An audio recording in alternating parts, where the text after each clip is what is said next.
इदम यह कल्प उत्थाय प्रांजलि श्रद्धयान्वितः शृणुयात श्रावयेत मर्त्यो मुच्यते कर्म बंधने। इदम यह, ये जो अभी मैं बताने जा रहा हूं, उत्थाय सुबह उठकर, प्रांजलि दोनों हाथ जोड़कर, श्रद्धयान्वित श्रद्धा के साथ मैं जो बताने जा रहा हूं वो एक स्तुति, एक गीत है, सॉन्ग है, एक गीत है। और एक कौन सा गीत है? रुद्र गीत। भगवान भव, भगवान शिव के द्वारा गाया हुआ ये गीत है। तो यह गीत प्रातः उत्थाय, दोनों हाथ जोड़कर श्रद्धा के साथ यदि कोई श्रुणु सुनता है या श्रावयेत या सुनाता है, सुनता है या सुनाता है, तो फल क्या मिलेगा? मुच्यते कर्म बंधन है, वो कर्म बंधन से मुक्त हो जाएगा। अब कर्म के बंधन तो है ही। कुछ लोग कहते हैं ना, मैं बहुत अच्छा काम करता हूं फिर भी मेरे साथ बुरा क्यों होता है? क्योंकि कर्मों का बंधन है और कर्म बंधन से परेशान है। यदि कर्म बंधन से मुक्त होना चाहते हैं तो भागवत का ये रुद्र गीत, ये रुद्र गीत भागवत में चौथे स्कंद में 24वें अध्याय प्रथम श्लोक से लेकर 33वें श्लोक तक है, शिव जी के द्वारा गाया हुआ रुद्र गीत। और अंतिम 11वां श्रुति फल कहते हैं, एतत्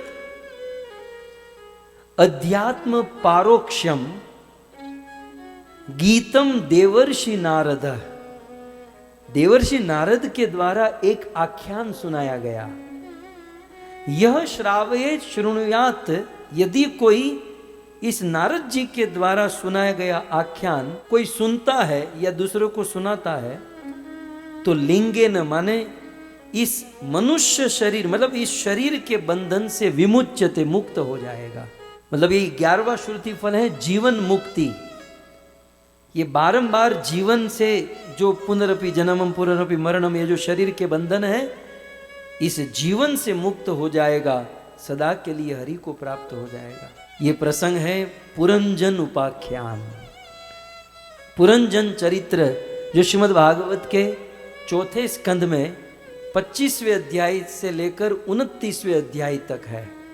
श्रीमद् भागवत चौथे स्कंद में 25वें अध्याय से 29वें अध्याय तक ये पुरंजन उपाख्यान का प्रसंग यदि कोई सुनता है तो शरीर के बंधन से मुक्त हो जाता है, जीवन मुक्त हो जाता है।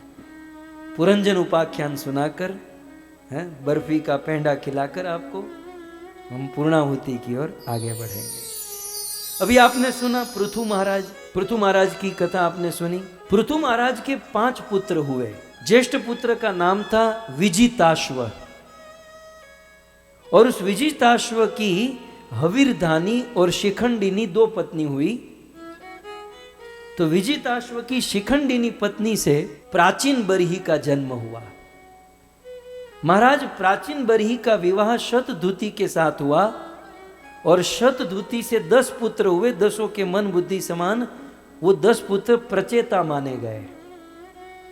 अब एक बार नारद मुनि प्राचीन बरही के पास आए, वो बहुत शिकार करते थे, भौतिक में मग्न थे।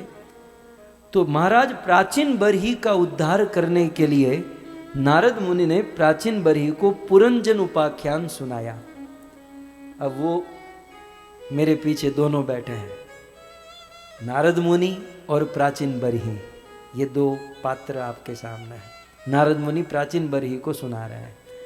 सुनिए पुरंजन उपाख्यान, आख्यान सुनिए, बहुत सुंदर कथा है, ध्यान से सुना। एक एक कैरेक्टर आपको याद रखने पड़ेंगे। वैसे तो ये 7 दिन की कथा हो सकती है, पुरंजन पूरा उपाख्यान हो सकता है, लेकिन मैं आपको ट्रेलर दे देता हूं, फिर हम कभी विस्तार से सुनेंगे।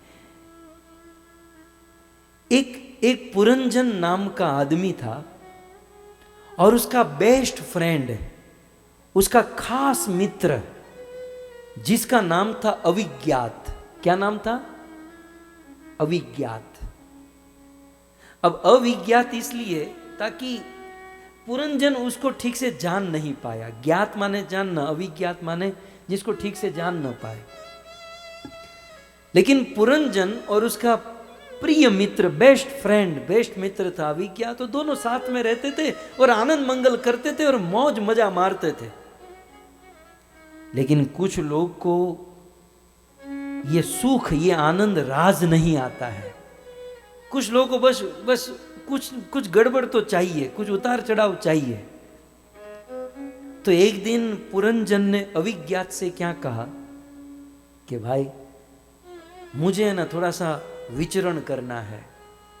अभिज्ञात ने कहा छोड़ना भाई, रहना यहाँ पर, आनंद कर रहे हैं, खा पी कर मौज मार रहे हैं। बोले नहीं नहीं, मुझे थोड़ा सा घूमना फिरना है। अभिज्ञात ने बहुत मना किया लेकिन पुरंजन नहीं माना। तो बोले ठीक है, कोई बात नहीं, तू घूम फिर फिर यहीं, मैं तेरी राह देखूंगा, मैं तेरी वेट करूंगा, तेरी राह देखूं, तू आ जाना। बोले ठीक है, कोई बात नहीं, मैं आ जाऊंगा। पुरंजन निकला घर से, अपने बेस्ट फ्रेंड अभिज्ञात को छोड़कर घर से निकला और बहुत घूमा, अनेक नगरी, पुरी, अब पूरी शब्द भी याद रखना, अनेक पुरियों में गया कि ये पुरी वो पुरी करते करते करते, लेकिन कोई पुरी उनको अच्छी नहीं लगी। बहुत सारी पुरियों में घूमा, पुरी माने नगर होता है ना, लेकिन 9 दरवाजे वाली एक पुरी, 9 द्वार जिसमें लगे थे, ऐसी एक पुरी उसने देखी पुरंजन ने, और उसको आनंद आ गया। बोले ये तो बहुत अच्छी है, और 9 दरवाजे वाली पुरी में वो रुक गया। जैसे ही 9 द्वार वाली पुरी में गया तो उसको एक बहुत सुंदर कन्या दिखाई दी। उसने उस कन्या को पूछा, आप कौन? बोले मैं इस पुरी की मालकिन हूं। अच्छा, तुम इस पुरी की मालकिन यहां पर क्या कर रही हो? बोले मैं एक अच्छा पति खोज रही हूं, अच्छा पुरुष खोज रहा हूं। तो पुरंजन ने कहा कि मैं भी लड़की खोज रहा हूं, मुझे भी तुम बहुत अच्छी लग रही हो। उसने कहा मुझे भी तू बहुत अच्छा लग रहा है। दोनों की शादी हो गई।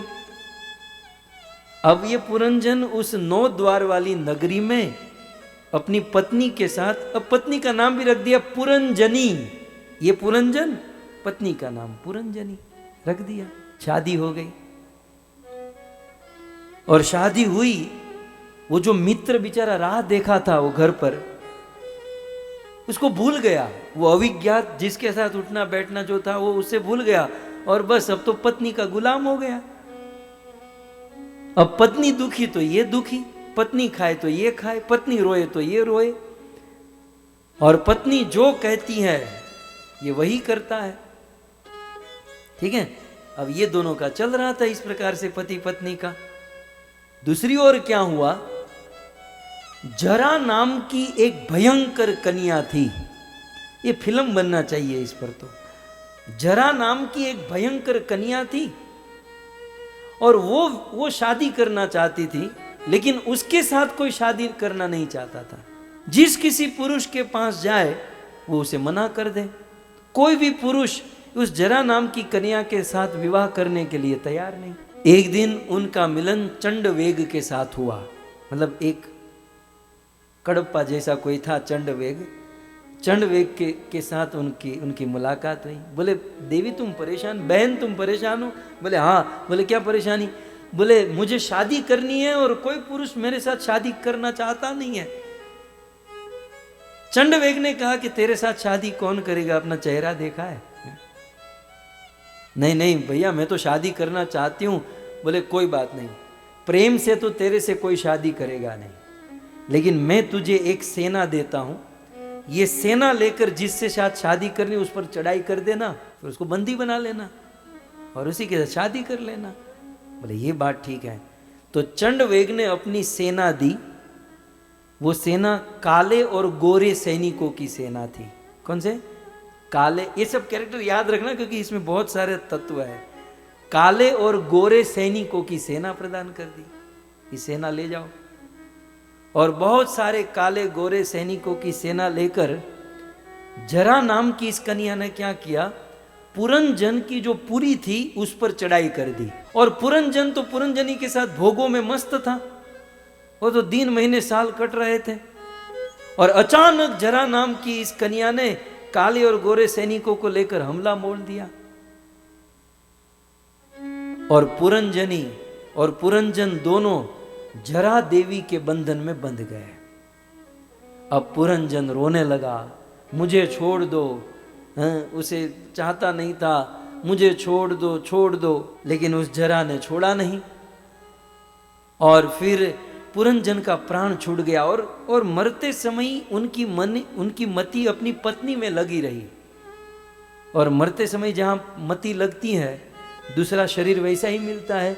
तो पुरंजन मर गया, दूसरे जन्म में स्त्री बना और दूसरे जन्म में स्त्री बनकर बड़ा हो गया, किसी पुरुष के साथ शादी भी कर लिया और जिस पुरुष के साथ शादी किया उस पुरुष की मृत्यु हो गई, विधवा हो गई पुरंजन। और जब वो विधवा हो गया, पुरंजन विधवा हो गई, स्त्री थी दूसरे जन्म में, तो अपने पति के पीछे सती होने जा रही थी कि पति मर गया तो मैं भी उनके साथ सती हो जाऊंगी। तो पति को चिता में सुलाया गया था और पुरंजन जैसे उस चिता में चढ़ने गया उसी समय क्या हुआ, उनका वो जो मित्र था, कौन, अविज्ञात, वो पुरंजन को खोजते खोजते खोजते खोजते वहां पहुंचा और देखा कि अरे पुरंजन स्त्री के वेश में और चिता पर चढ़ने जा रहे, हाथ पकड़ लिया, अरे पुरंजन ये क्या कर रहे हो। पुरंजन ने कहा, भाई तुम कौन, मैं तुमको नहीं जानता। अरे मैं तेरा मित्र अविज्ञात। कौन अविज्ञात, मैं तो नहीं जानता। एक थप्पड़ मारा, याद कर हम दोनों साथ में रहते थे, ये करते थे वो करते थे, बहुत बहुत सुनाया। तब उसको यार, अरे हाँ, अरे यार मैं तो हम तो इतना आनंद से रह रहे थे और इतने बड़े चक्कर में फंसा, सारा याद करे। बोले तू मेरा मित्र है, ये सब जंजाल छोड़ और चल मेरे साथ। तो पुरंजन उस सबको छोड़ दिया और अपने अविज्ञात मित्र के साथ वापस लौट गया और वापस पुनः पुरंजन और अविज्ञात दोनों साथ में रहने लगे और आनंद करने लगे। मेरे पीछे देख रहे ना, नारद मुनि प्राचीन बरही को कहते, महाराज हो गई कथा, समझ में आ गया सब कुछ। प्राचीन बरही ने कहा, कथा तो बहुत अच्छी लगी लेकिन महाराज पल्ले कुछ नहीं पड़ा।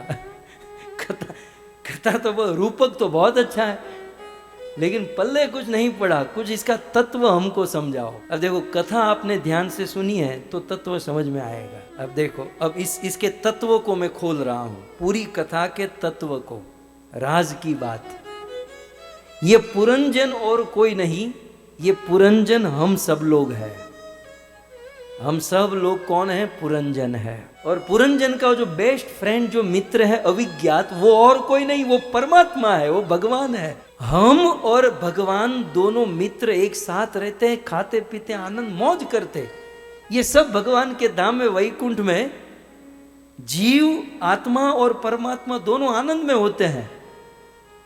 लेकिन वहां जीव के मन में क्या कीड़ा आता है कि मैं धरती पर विचरण करने जाऊंगा। जैसे पुरंजन जाना चाहता था, अविज्ञात ने रोका, भाई तू छोड़ना, क्यों जा रहा है।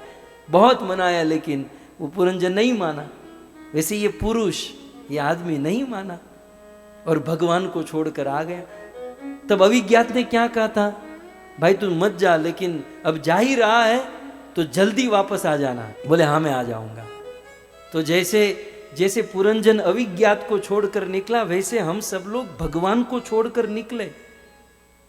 फिर पुरंजन कहाँ गया, पुरियों में गया, ये पुरी वो पुरी वो पुरी, लेकिन कोई पुरी पसंद नहीं आई। ये पुरी माने 84 लाख की योनि। कभी गाय बना, कभी बैल बना, कभी गधा बना, कभी कुत्ता बना, लेकिन किसी में उनको नहीं रुझाया। लेकिन अंत में 9 द्वार वाली पुरी में गया। ये 9 द्वार वाली पुरी क्या है, मनुष्य शरीर। इस मनुष्य शरीर में 9 द्वार है, तो 9 द्वार वाली पुरी में मनुष्य। बोले मनुष्य शरीर उनको भाया, मनुष्य शरीर अच्छा लगा, बोले ये रहने लायक है, वहां रुक गया। अब मनुष्य शरीर में जैसे ही रुका तो उस मनुष्य शरीर की एक मालकिन थी। उस मालकिन के साथ पुरंजन ने शादी कर ली। वो मालकिन कौन, वो थी बुद्धि, मति। हमारा आत्मा की शादी बुद्धि के साथ हुई है, मति के साथ, इसलिए हो गई श्रीमती। तो मति के साथ, बुद्धि के साथ शादी कर ली। अब बुद्धि कहे चल खड़ा हो जा तो बेचारा खड़ा हो जाता है, बुद्धि कहे चल सो जा तो सो जाता है, बुद्धि कहे चलो राजा पाट में आ जाओ शराब पीने तो वो शराब पीने लगता है। अब जैसे वो पत्नी कहती खड़ा उठना बैठना, तो ये उपाख्यान के रूप में बुद्धि के साथ तारतम्य हो गए और ये बुद्धि के साथ रहने लगा, उनका जीवन बिताने लगा, भोगों में रहा। दूसरी ओर क्या हुआ, जरा नाम की एक भयंकर कन्या। ये जरा नाम की कन्या कौन? ये है बुढ़ापा। बुढ़ापा। जैसे जरा नाम की कन्या शादी तो करना चाहती, लेकिन उनके साथ कोई शादी करना नहीं चाहता था। इसका मतलब क्या हुआ? बुढ़ापे के साथ कोई शादी करना नहीं चाहता। इस दुनिया में ऐसा कौन है जो बुढ़ापा चाहता है, जो बूढ़ा होना चाहता है? कोई नहीं। सो जरा नाम की कन्या से बुढ़ापा कहते हैं। कोई बुढ़ापा नहीं चाहता, कोई शादी करना नहीं चाहता। फिर चंड वेग के पास गई। ये चंड वेग कौन? यह है काल। चंड वेग है काल। चंड वेग ने अपने काले और गोरे सैनिक दिए, सफेद और काले।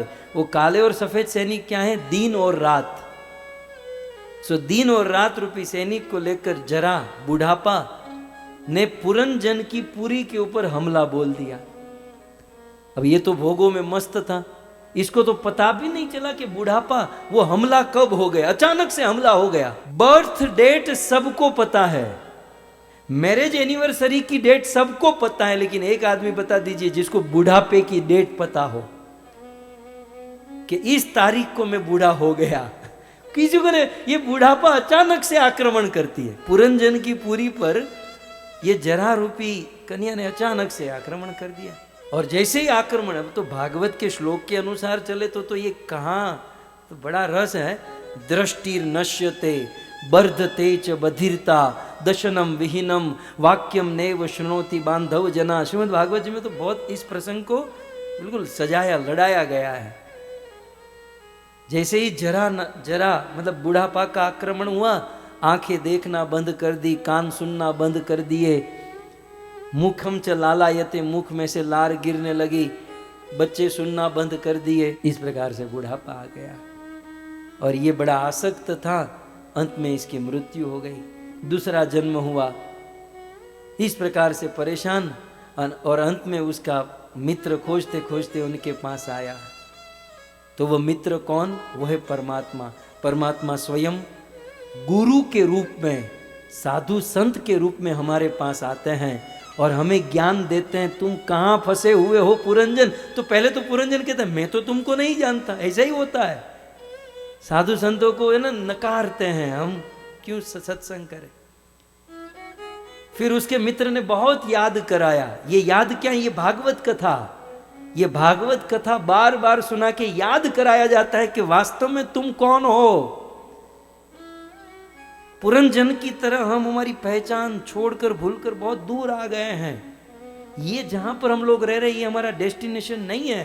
तो इस प्रकार से अविज्ञात ने याद कराया, वैसे ही साधु संत महात्मा याद कराते हैं। और फिर जब याद आ जाता है तो फिर से वैकुंठ में वापस चले जाते हैं। और अपना घर, अपना आशियाना तो अपना होता है।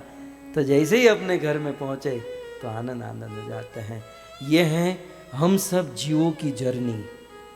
इसलिए हम सब सत्संग करें, भगवत कथा सुने और अपने जीवन को मंगलमय बनाएं।